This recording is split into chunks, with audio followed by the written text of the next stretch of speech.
I'm sort of giving away the thing there. I should have said how good it was it, or how great was it, or something along those lines. Yeah, I'm trying to get this camera straight. As you can tell, I've just come out the shower and I was out on my bicycle and it was 33 degrees today.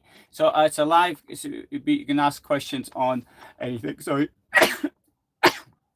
Sorry, I have a allergy, what do you call it? Hay fever, and I've now run out of the pills. Anyway, communism, and lots of people say that with communism it's a great idea, it just doesn't work in practice. Now, I'm one of the very few people who's actually bothered to read Karl Marx, and even when I read it at the age of 22, I thought it didn't make much sense then, and I think it makes even less sense now, having experienced it firsthand. Some of the things may seem a bit logical to do. So if you've got one person selling one product, let's say one person selling bread and the other person selling bread, and then because they're both in competition with each other, and due to competition, people must pay for the difference. What they trying to say, my bread's better because of that, or my bread's better because of that. Because of the supply chain now is going for various, have to seek different places where they can get the supply chain sorted out.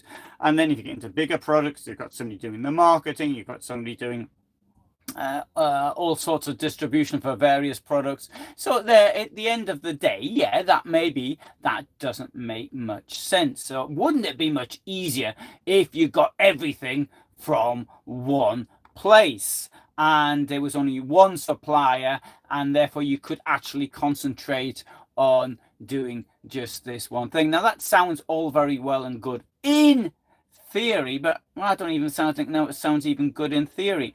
My idea was actually, when I was thinking about doing this, as I was just riding around my bicycle, and then I thought, well, I went to I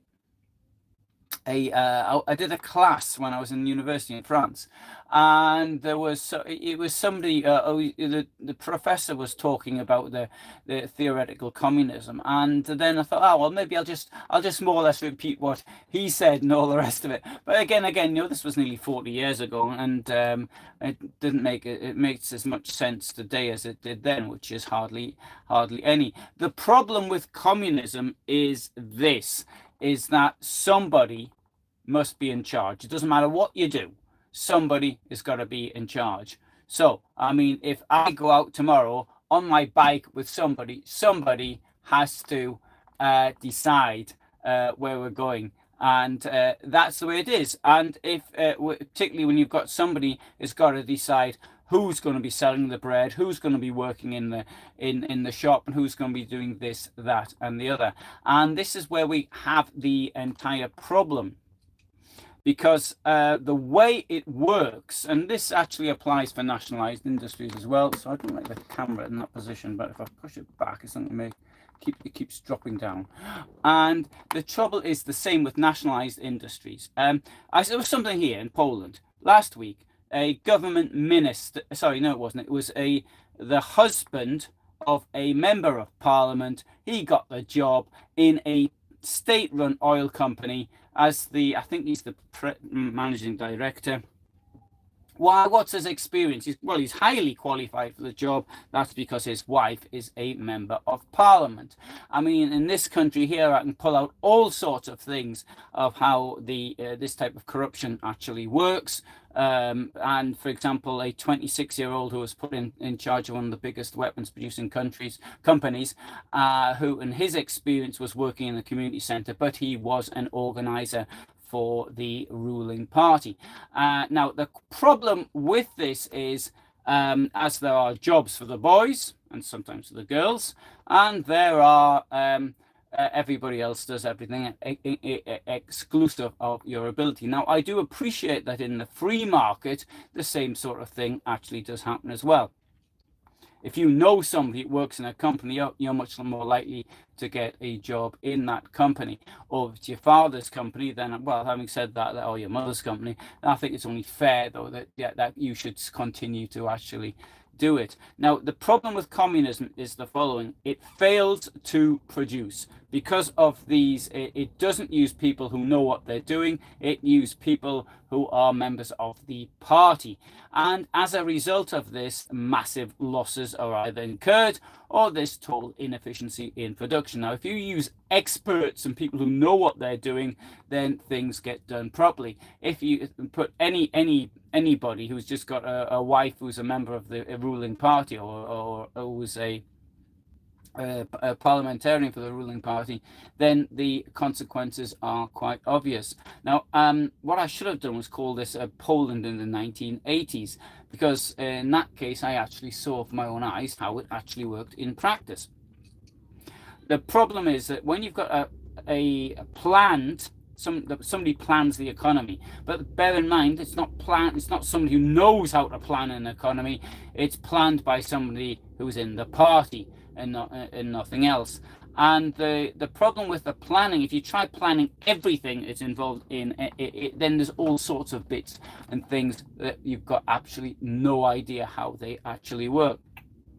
As far as people are concerned, goods are not delivered. They can't many people end up working very long hours, but they're not actually producing anything. And so and that's because there's either bottlenecks, or there is no things aren't produced at all. And this is largely how it works. Now, in the United States, you often hear people on the right sort of accusing those who are liberal-minded as being communists or radical left, which is totally absurd. The communism is an ideology which may seek to make everybody equal in theory, but in practice it just can't work. But it's economic, that everything is owned by the state, or as much as possible, as much as realistic can be owned by the state. So things aren't produced. Now, here in this country, as I walk around, I remember what it was like in the 80s. And even things which theoretically Poland today, for example, sugar, I think it's about the fifth or sixth largest sugar producing country in the world. In the 1980s, in fact 1979, even before the strikes, which actually went to strike 15th of August, strike today, the 42nd anniversary, Poland couldn't produce sugar, was rationed. I mean, this is totally absurd. Why was it rationed? Well, because somebody somewhere down the line couldn't think how to actually produce it from the field to the... and it's clear that there are jobs that nobody wants to do, and there's clearly jobs that everybody wants to do. For example, I want to be a punk rock singer. Now, can I just be a punk rock singer in this society where I'm in now? Probably not, because I can't play any musical instruments. Although I think with punk rock, that's probably that's an advantage. Could I be a punk rock singer in the socialist system? Probably not, because there was no place for that in the plan. But had there been a plan and I was a member of the party, then perhaps I could actually do that. So it's almost as like there's work for everybody. You can say what you want to do to a certain extent, but up to a certain extent, depending on the times. So the biggest single thing is economic. It is unable to produce things for the end user. That's number one thing. Thank you. And number two is the corruption that it brings. So anything which is state-owned tends sooner or later to be involved with corruption. Whether it's the thing is this: you can never get rid of corruption, because if, for example, local authority must build a road, the people need to put in bids, and there could be somebody who wants to put in a bid which is higher than the other, and just happens to know somebody's there, and he said, well, and offer him something extra to make sure his bid wins. Yeah, I mean, unfortunately, with things like that, with local authorities, or even building anything which is to do with the state, it does end in corruption. I mean, the United Kingdom, there was a major scandal with a member of the Conservative Party who offered to supply PPE. So the government, instead of buying it from companies which manufactured and distributed the things and have been doing so for years, just bought it from a supplier who had was a member of the party, and then it turned out to be useless. And this is the sort of thing which will happen. Now, in a case with COVID, I do appreciate, I mean, there's scandals probably just about everywhere with COVID, and the circumstances made it a little bit difficult to put in sort of make sure you buy the best always.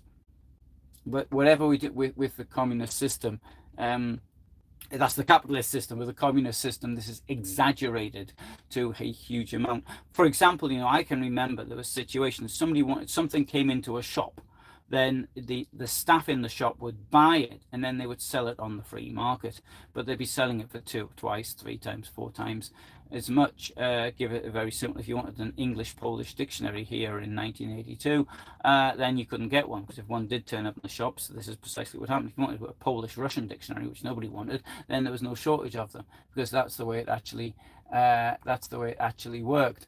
And now often people sort of say things, oh well, what about Stalin, this type of thing, what about Pol Pot, what about Mao Zedong? And unfortunately, this is the inevitable consequence of where this type of ideology is going to take you, because if it's first of all, it's the dictatorship of the proletariat, that as though the proletariat had got any say in it. It's a dictatorship where nobody really gets any say, and the dictatorships work on one thing only, which is violence. And so once the only way of keeping it is by using violence, then the sort of things which Stalin did, or Mao Zedong, or Pol Pot, this is to be expected. And that's why, and the only way you can stop private business, really at the end of the day, is through violence. And so this, for example, Cambodia was probably the most extreme case of all, where it was you had 20% of the population died because of the absurd economic theories of the people in power, which wanted everybody on the land. Bits similar to, in certain ways, what Stalin did as well, to a certain extent. So anyway, good. So if somebody asks, what about fascism? How could we compare people comparing Hitler to Stalin? Often people put in YouTube comments, Stalin was worse than Hitler. Well, for what? But the thing was with the Hitler regime, like the Putin regime, if you conformed, then it was okay. But with the communist system, it isn't always possible to conform unless you're a member of the party. Admittedly, maybe the party members under the Nazis were. I mean, Nazi Germany was a highly corrupt state as well. So it's anyway good. So anyway, there's my opinion. I think that communism is completely it doesn't work in theory or in practice. And but given the choice, of course, if I'd given the choice of living in a communist state or a fascist state, well, it would depend. It would depend on what racial group I belonged to within that fascist state. So, I mean, if I was given the choice of Putin or Stalin, for example, then I think I would definitely choose Putin. But anyway, if Hitler or Stalin, well, I don't know. Okay, let's have a look at some of your comments here. Evening, Colin, Senor, Annie, Annie. Autumn is at hand. You're joking. It's roasting at 33 degrees. Did I read Capital and the Communist Manifesto? I found them both very heavy going. Yeah, this is one thing, is that I can recall these communists putting things out, and so as though the proletariat were sort of talking amongst themselves, saying, "Oh, I'm now reading Capital," or whatever. It is extremely heavy going. It is very, I mean, there are sort of simpler forms actually written, but if somebody writes it in a simpler form, then it depends on their own bias, of course. But yeah, it is ultra difficult to read. It's not, it's a sort of thing that you have to be, I don't know. I very much doubt that any of the communists have actually read it, but it's really super tough. Anyway, my brother ran a relatively successful delivery business in the 90s, which I refer to as communist. He hired independent contractors who shared the wealth. It failed, no boss. Now hang on. Actually, I do appreciate that thing there, but that's something which I do agree with. On economic theory, I am in favour of cooperatives. But if it's cooperatives working on the idea of profit sharing and things of that nature, but somebody has to make the decisions, and that might have been the case that here. But cooperatives. I can see the positive side. I can see the positive sides too. So so anyway, Clayton says I'm a punk rock star, and yeah, Clayton also thinks the books were overrated. So Senor writes, speaking to the National Press Club, Washington, on the 20th of June, 1954, Churchill remarked, "If I had been properly supported in 1919, then I think we might have strangled Bolshevism in its cradle." Right. The thing with this is that, and I keep repeating the same thing, is we now know what Bolshevism did. But in 1919, there's this really good book called Russia 1919. I think it's called that. Or was it Russia 1920? Well, anyway, it was called, I think it's 1919. It was a British journalist. He was in Petersburg or Leningrad. It wasn't Petersburg, it was still Petrograd then. Moscow and Kharkiv. And he describes what he saw. But this is one very illuminating example. Now, Russia then was, I think there were still people who believed in it. And based on what he reported, of course, he was biased, but he seemed to think there was some amount of popularity for it. Anyway, he met Zinoviev. And Zinoviev said the following, and I can't quite remember the quantities involved, but he said it was up to the peasants to be socialist inspired and sell their eggs for 4 kopecks instead of 20 kopecks as they are at present on the free market. So he wanted the peasants to actually knock their prices down. But bear in mind, and this is something which I've said about Stalin as well, if the cities can't produce what the countryside needs, the countryside, don't expect the countryside to produce the food that the cities need. And that is largely how it comes down to. Many of us, I think within some family relations now, that may work on a sort of communist way of doing things where wealth is shared out and all the rest of it, and labour is shared out. But one thing is utterly clear is that some people are good for some things and others are good for other things. I'm absolutely no good at cleaning, so I wouldn't be very good at doing something like that. So it's a matter of finding what you're good at and then sticking to that and trying to make that work. So Ian says human rights is the common comparison between Hitler and Stalin. Yes, and both are very similar. The thing is, it's this, that neither of them had any feelings for other people, although Stalin would kill people, whereas Hitler would just sack them. There was no, well, at least not. There were 1 or 2 things with Hitler getting really angry with generals. There was the general who retreated in the Kerch Peninsula in Crimea in 1942, whose name I've forgotten. But anyway, it'll come back. It'll come back as soon as I turn this off. And Hitler ordered him to be court-martialed for retreating when he had no other choice. There were cases, though Hitler could do things, could sack somebody, but make sure that the pension rights are protected and things of this nature. Stalin just killed people, so Stalin had no empathy whatsoever. Okay, so it's 93 degrees, 103 degrees, and where are you, Clayton, to put that into context? Actually, what's 33 in what's 33 in centigrade, in Fahrenheit? Don't know. Anyway, it's all well over 90 though, isn't it?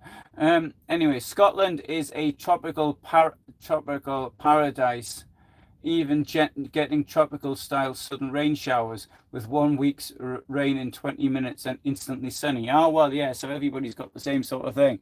Oh, Clayton, like the city quote about the city and the country. Actually, I just thought of that one as I was speaking, but it is quite a good one. Rain, what's that? So, right, Clayton, you're going, Central Texas. Well, Annie is in Laredo, but she's gone, Austin. Yeah, I know where that is. I haven't been there, but I know where it is. And right, the chief difference between a Hitler and Stalin is that one broke left arm, the other one broke right arm, says Christopher. Yeah, that's a very good way of putting it. Yeah, the actually a more an interesting study is to see how the democracy sort of failed, because in Germany you've got a working democracy, but then it collapses under Hitler. I mean, because look at Russia. I mean, Russia was okay. It was a democracy. It had about three fair elections, and three, and how that well, that didn't have the tradition, or maybe the Italy, which was a democracy and then became a fascist dictatorship, but that then Italy was the case because the democracy just couldn't work. Anyway, right, do I think the British Labour Party is right to stop clause 4 to secure for the workers the full fruits of their labours and the fair and equitable distribution thereof? Well, it depends on how you actually put this, because in a realistic state, you cannot have a situation where a state-owned company is losing money and the workers expect a pay rise. Now, in 1979, there was a strike in the steel industry. And at the time, the steel industry, if I remember rightly, was losing £500 million a year, or maybe that was 1982. But anyway, whatever it was, the workers went on strike for more money.